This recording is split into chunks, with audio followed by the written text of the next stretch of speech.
నా పేరు చిట్యాల నరసమ్మ సార్. చిట్యాల నరసమ్మ నా పేరు. అది కోతల బాధ. నా కొడుకు ప్రేమ పెళ్లితోటి పెళ్లి చేసుకున్నాడు. నన్ను నిమిషపెట్టి నన్ను కొట్టిరు సార్. నెల రోజుల కింద చేసుకుంటే ఇవాళ వచ్చి నన్ను ఇంటి మీదకి వచ్చి గుంజు కొట్టిరు. నేను తప్పించుకొని ఉరుకుతుంటే కూడా మళ్ళీ ఉరుకొచ్చి గుంజు కొట్టిరు సార్.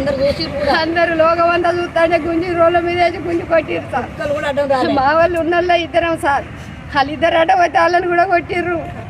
సాగలోళ్ళు లంచని సాగలోళ్ళు మా కాపోళ్ళని చేసుకుంటారు. అనే లంచానికి సిగ్గు లేదే, శరం లేదే, లంచని కొడుకు చెప్పుకోవు అనే లంచే. ముట్టుగుడ్డలు ఉతికే లంజవు లంజ నువ్వు. నీకు సిగ్గు శరం ఎట్లా వస్తుందే లంచని కొడుకు చెప్పవు అనే లంజ. నువ్వు ఎట్లా కన్నావే లంజే. నాకు తెలియదు. నా కొడుకు చాడ నాకు తెలియదు. నాకు చెప్పలేదు. నా ఫోన్ చెక్ చేసుకోరు అని చెప్పిన. ఎంత చెప్పినా కూడా ఇంటలేరు. వాళ్ళు కొంచెం నన్ను కొట్టిర్రు. వాళ్ళు ఇష్టం ఊరిగా కొట్టిర్రు. చూడుర్రి, నాకు ఆరోగ్యం మంచిగా ఉండదు. కడుపులో బండ పెట్టి తొక్కిర్రు.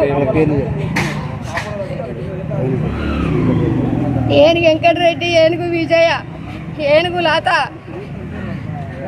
ఏనుగు రవి, ఏనుగు ఎల్లయ్య, భాగ్యమ్మ.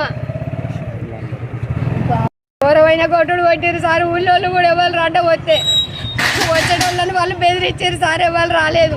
నీ బిడ్డకైతే ఎట్లా ఇట్లా అని సాగలోడు పెళ్లి చేసుకుంటే నువ్వు చూస్తావా అంటే అడ్డ వచ్చేటోళ్ళు కూడా ఎవరు రాలేదు సార్. బొర్రించి కొట్టిర్రు సాగర్ లంజని కొడుకు. నాకు బిడ్డను తీసుకుపోతాడు అని. నిన్ను చంపుతావు ఎన్నడున్నా నిన్ను చంపుతావు లంజే. నీకు 10 లక్షల దండగా అయినా నేను పెట్టి నిన్ను చంపుతా లంజే. నీ చెల్లెని చంపుతా, నిన్ను చంపుతా లంజే. దాన్ని అంతా లంజే రావాలి. ఆ లంజ ఇంట్లో ఉన్నది లంజని కొట్టాలి. ఆ లంజని రమ్మనే లంజే. ఈ లంజని కొడితే ఆ లంజ వస్తుంది లంజే. నీ చెల్లెని రమ్మనే లంజే మొత్తుకో.